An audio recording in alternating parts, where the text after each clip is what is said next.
Prepare for A Rood Awakening.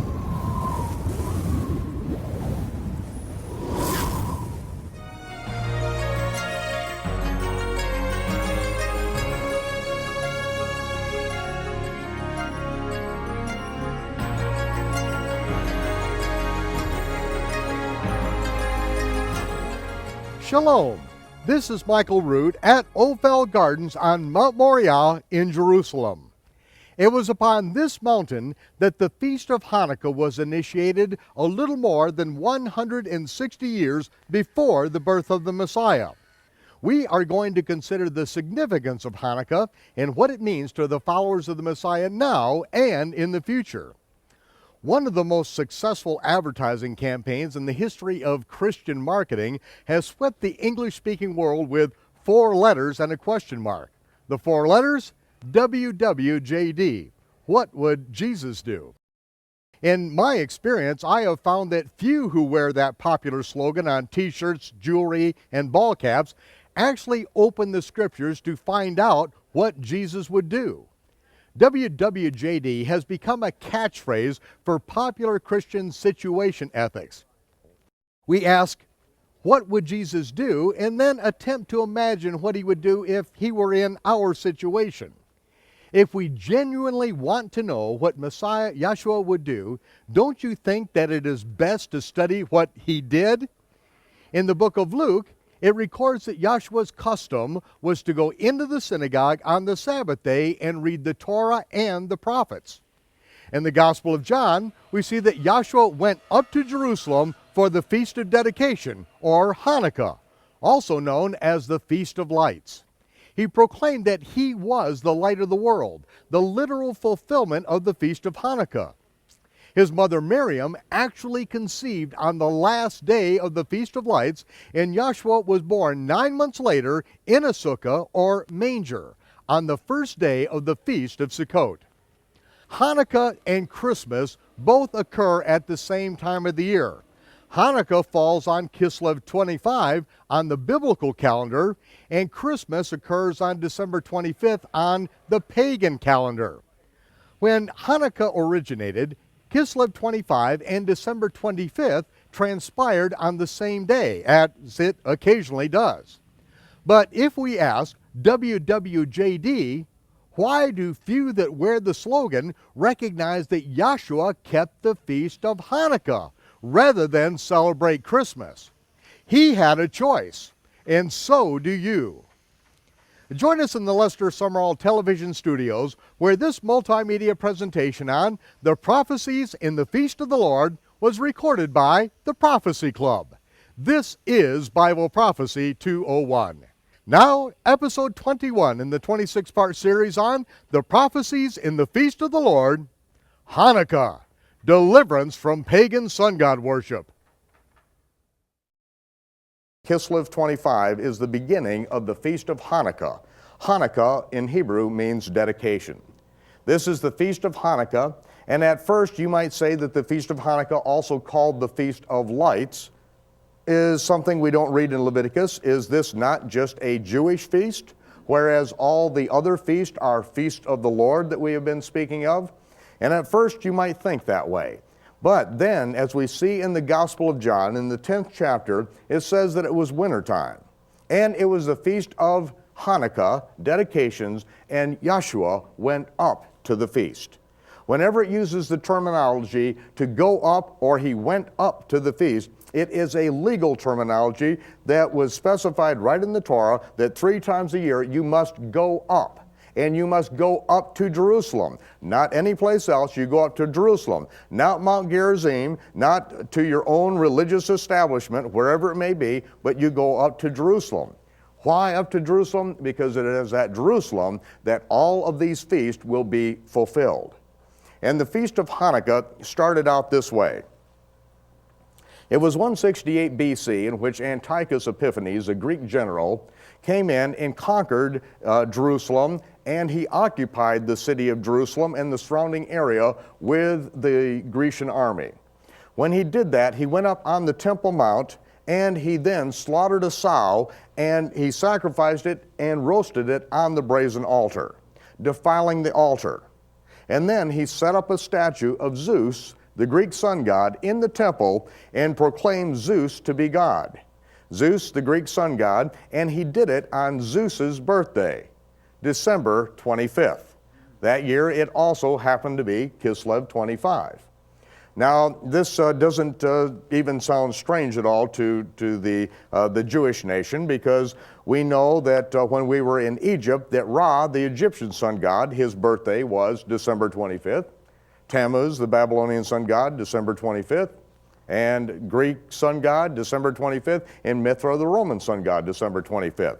So we all know that these things really came out of Babylon, the worship of Nimrod and Babylonian sun god worship, and then through the Tower of Babel, then they were spread throughout that part of the world. And so it's not anything that's out of the ordinary for us to understand these things. So Greek sun god, Zeus, born on December 25th, that was Kislev 25 that year. Now what happened is that Judah Maccabees and his brethren, against insurmountable odds, overthrew the Greek occupational armies, overthrew the Greeks, and it was Kislev 25, exactly 3 years later to the very day, that they then got up on the Temple Mount. They broke down that altar which had been defiled by the Greeks, and then they broke down the statue of Zeus in the temple, went into the holy place, and when 1 day's supply of kosher oil, they then resupplied the menorah in the temple. They lit the menorah. That became the Feast of Dedication, the Feast of Lights, because that 1 day supply of oil, according to tradition, then stayed lit for 8 days. And 8 days is the duration of each one of the feasts. Even the spring feast, the Feast of Unleavened Bread, is 7 days in duration, but during that feast, on the Bikurim, we begin counting to the 50th day, and that takes us to the final fulfillment of the spring feast. That makes it an 8-day feast in its final duration. Also, the Feast of Sukkot is a 7-day feast, and then there is another day added onto the end. It's called the last great day, and that's a high Sabbath as well. 8 is the number of new beginnings. And then Hanukkah is a feast of 8-day duration, and the 8th day, again, is the new beginning. So Hanukkah, the Feast of Lights, when the Messiah went up to it, he said, "I am the light of the world. I am the Shamash, the light that lights every man that comes into the world." He literally is the fulfillment of this feast in the positive. But there are also other shadow pictures embedded in this that you will see that Antiochus Epiphanes is a picture of the anti-Messiah, the Antichrist in the last days, and you'll see how that fits. So each year, December 25th, which is the date of the child mass and the child sacrifice and the worship of the pagan sun gods, that's what it's been throughout all history. And then to have Hanukkah fall at the same time. Why? Because they are literally intertwined with each other, because it's the same event. Every year, Hanukkah is a celebration of deliverance from pagan sun god worship.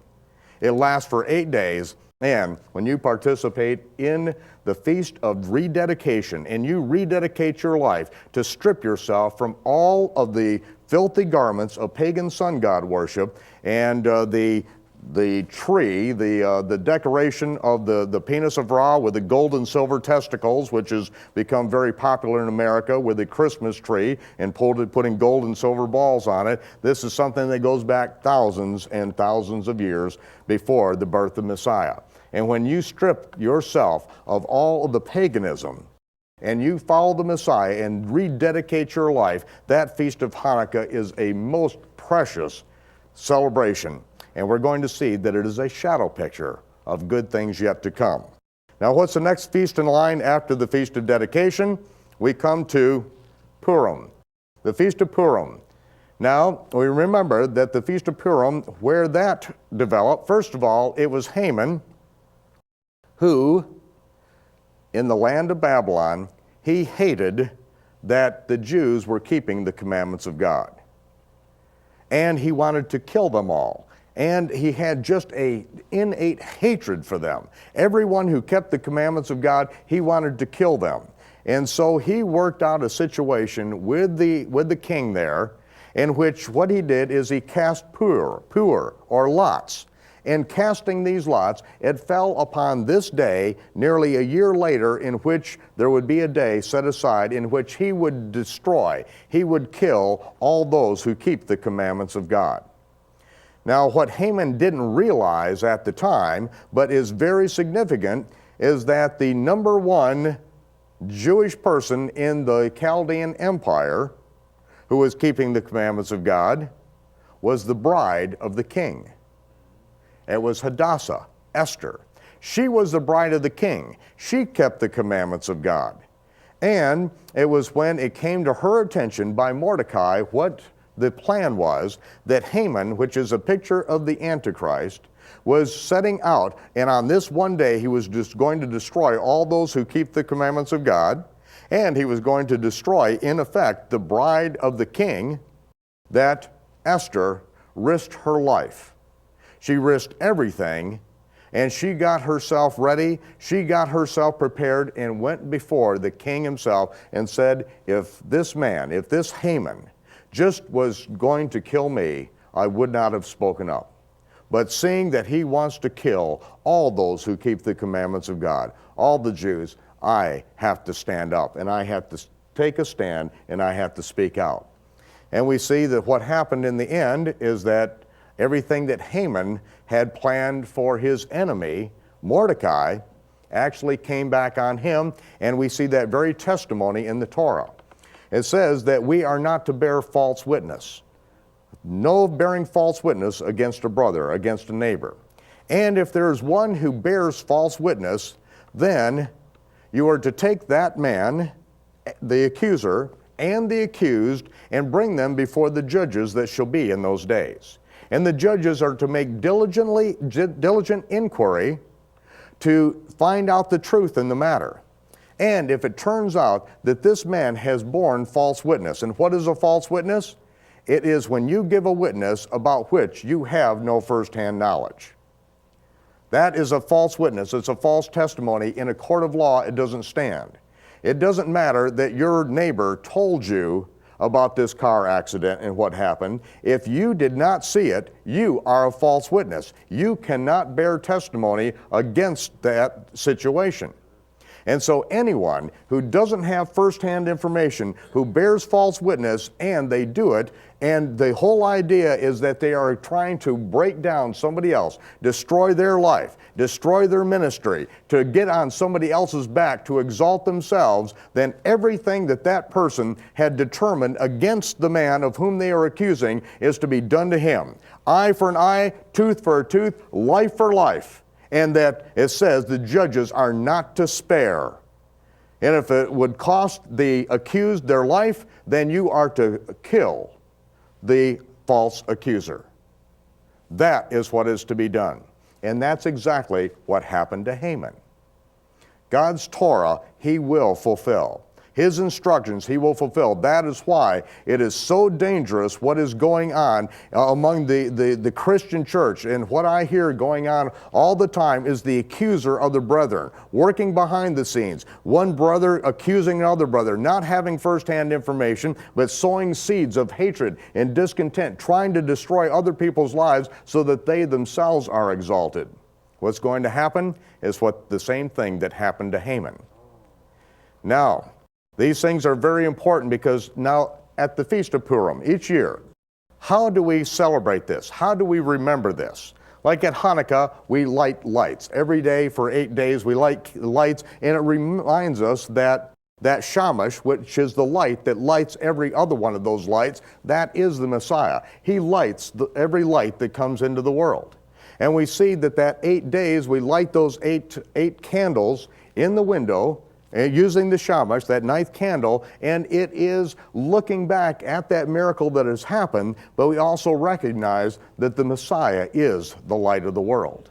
And so each year Hanukkah is just a treasured time for that 8 days because the light grows brighter each day. And on the last day, that is the day that the angel Gabriel came to Miriam and announced that she would bear the light of the world, the Messiah. And that is the day that she conceived, and exactly 280 days later to the very day, and we've worked it out according to the astronomical detail of the sighting of the new moon down to hundreds of percent of illumination, and we know that exactly 280 days that year is Tishri 15, the Feast of Tabernacles, when the Word was made flesh and tabernacled among us. All of these things with the intermediate and final fulfillments is just a beautiful picture. Now, when we come to Haman, what do we do at each Purim? We write Haman's name on the bottom of our shoes. And when we get together and read the scroll of Hadassah, of Esther, every time we come to Haman's name, what do? We stomp our feet, we scuff our feet, we stomp Haman's name into the ground, we boo, we hiss, we rattle our noisemakers. It is a celebration overcoming Haman and blotting his name out. And how it would be done in the understanding here in the Western world is like writing, the title Antichrist, because that's a title, it's not a name, but writing Antichrist, writing Haman on the bottom of our shoe and booing, hissing, and realizing that if we take our stand, that God is going to deliver us. No matter what happens in this world, He is going to deliver us. Now, in the book of Daniel, it speaks of, in the 8th chapter, the 2,300 evenings and mornings of Daniel 8, the 1,290 days of Daniel 12, the 1,260 days of Daniel 7, Daniel 12, and Revelation 12, the 1,335 days of Daniel 12. What all seem to be indecipherable mathematical calculations to the Western Gentile mind are in fact precise fulfillments of each one of the feasts of the Lord. And they are fulfillments that will go down to the very day, the very hour, the exact moment, in every detail, including the feast of Hanukkah, which has a shadow of Antiochus Epiphanes as the Antichrist, and Purim, which is a picture of Haman as the Antichrist. Now we know that Daniel had all of the information that we now have in his book, and with all the calculations that he had, all the numbers that he had, that what he set about to do was to decipher these things and to determine what the fulfillment of these things would be. And as the book of Daniel indicates, that Daniel was working on these things day and night. Now, and he is a responsible man. He is the president of Babylon underneath Darius the Mede at this particular time. Now, Daniel, who's been given all this revelation, is working day and night. For 2 weeks, he is poring over all these calculations. And then finally, he's making himself sick. He's becoming physically ill because he can't work it out. Now, he's in charge of all the Chaldean astronomers for 60 years. He is the wisest man in the entire empire, and he's one of the wealthiest in the entire empire. He's been given direct revelation by the angel Gabriel in so many instances, and now he is working himself into a frenzy and getting ill because he can't figure these things out. And so then God sends the angel Gabriel down to him, and the angel said, "Daniel, get a life. You are not going to understand these things. They are sealed up until the time of the end. You are going to be dead and in the grave before these things transpire. Now just let it go." And he finally let it go. Why could Daniel not know these things? Because the Feast of Purim and the Feast of Hanukkah had not even been put in place at that time. And the Messiah had not interpreted these things and given the prophetic significance to them until we come to the Gospels. We see that he speaks in Matthew 24 concerning the abomination of desolation spoken by the prophet Daniel. It is at that time, it is at the time of Purim, that he is speaking these things, exposing the Antichrist, the one who is the desolator, who causes the abomination that makes desolate, and he's speaking about that at the time of Purim. We see that he goes up to the Feast of Hanukkah, and he says that I am the light of the world. And he is the one that is going to overcome the beast, the false prophet, Satan, Antichrist. He is the one that is going to light the world again, and it is the 8th day, the new beginning, in which we see these things take place. So tonight we're going to see how these things fit together in God's reckoning of time in the fulfillment of Bible prophecy. And to now, at the end of these days, Daniel said, well, he wrote because the angel told him that these things are sealed up into the last days. Knowledge will increase. Men will run to and fro about the earth, and knowledge is increased, not just for the unbelievers, it has increased for us as well. The ability that we have now, in fact, what we're looking at on our screens is run on a computer that has more computing power than what NASA used to put a man on the moon. And what we could not run on a Cray supercomputer 15 years ago, we can sit on the back of a Greyhound bus with a laptop and compute down to thousandths of % of illumination the moon and what it looked like from Jerusalem on April 17th of 454 BC at 8:05 p.m. in the evening, with such accuracy that it couldn't even be imagined a couple of generations ago.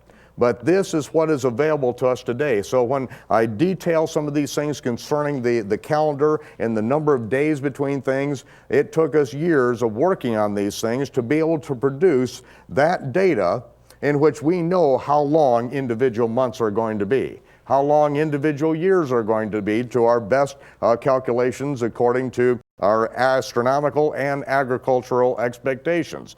But yet God's reckoning of time does not allow anyone to know the day and the hour of the fulfillment of these things. We can only know the times and the seasons. And if we're ignorant of God's reckoning of time and we don't know the seasons or the Moedim, then we are just like the rest of the world, in which they will be crying out for peace and safety, but sudden destruction will come upon them in the day of the Lord, because the day or the millennium of the Lord will come upon them and they will have no idea. It'll be like the days of Noah, in which they were marrying and giving in marriage and everything looked like it was just going on fine, and then all of a sudden when the hammer dropped, it was too late, because they had not made any preparation. Those of the world hadn't made preparation, but Noah had made preparation. And his heart was right. He kept the commandments of God, and he found grace in the eyes of the Lord. Grace is not a license to sin, as we saw, but grace is the empowerment to live a holy and a righteous and a godly life in the midst of a dark and a sick and a perverse world. And that is certainly the world in which we live. It was a year and a half ago that I wrote, Y2K is moot. It is totally irrelevant. December 31st at midnight of 1999 does not begin a day. It doesn't begin a week, a month, a year. It has absolutely nothing to do with God's prophetic time calendar. The only thing it could possibly be is a 2-digit computer code problem. But on God's reckoning of time, it has no significance, because it is not using God's reckoning of time. I said Y2K is moot. The day of the Lord is at hand. I didn't say that preparations for Y2K were moot. I said Y2K was moot. It is irrelevant. The day of the Lord is at hand. We have been very careful to be obedient to bringing back God's reckoning of time according to everything that we read and everything that we understand and what we're led into. And even if we go against the flow of what is the modern Jewish calendar or the calendar that the Christians have been using for quite a while, these things have not been a concern. Our concern has been to restore God's reckoning of time, because we left it 2,000 years ago and we are trying to go back to it. And so there is relearning that has to be done, and it takes obedience every step of the way. We are living in God's universe. The world in which we live is synchronized according to God's calendar and God's time clock. The Creator's original reckoning of time was communicated to Adam and passed on through Noah's son Shem to his great-great-grandson Abraham. But a group of exiled Pharisees developed the modern Jewish calendar early in the 4th century of the Common Era. For nearly 1,600 years, the biblical calendar has been in disarray. But since Jerusalem was reclaimed in 1967, there has been a movement to reestablish the original biblical calendar and to accurately calculate the year from creation. In 1998, I published the first astronomically corrected biblical Hebrew calendar with the assistance of biblical astronomer Robert Scott Wadsworth. At that time, we calculated September 11th, 1999 as the beginning of the seventh or Sabbath millennium, the year 6001 from creation. But there was one more calculation that I needed, and it came from the Samaritans on Mount Gerizim and the Karaites in Jerusalem. When the calendar was recalculated, we finally arrived at sundown, March 26, 2001, as the date for the beginning of the month of the Aviv, the first month in the year 6001. According to our best calculations, that moment began the seventh millennium, the day or millennium of the Lord. These dates were derived by calculation, not by revelation. I always qualified our calculations with the phrase, if we are correct, without implying any divine authority to make a definitive date-setting statement. However, that very week, a large group of Ashkenazi and Sephardic rabbis met at the Western Wall and declared that the time of Jacob's trouble has now begun. We later learned that the Masonic calendar also indicated the year as 6001 AL. Coincidence? The Creator still runs the universe on His calendar and His time clock. We invite you to join us again next time for episode 22 in the 26-part series on the Prophecies in the Feast of the Lord, and He, the Messiah, shall confirm the covenant. This is Michael Rood from Jerusalem bidding you shalom, peace, and I'll see you when the smoke clears.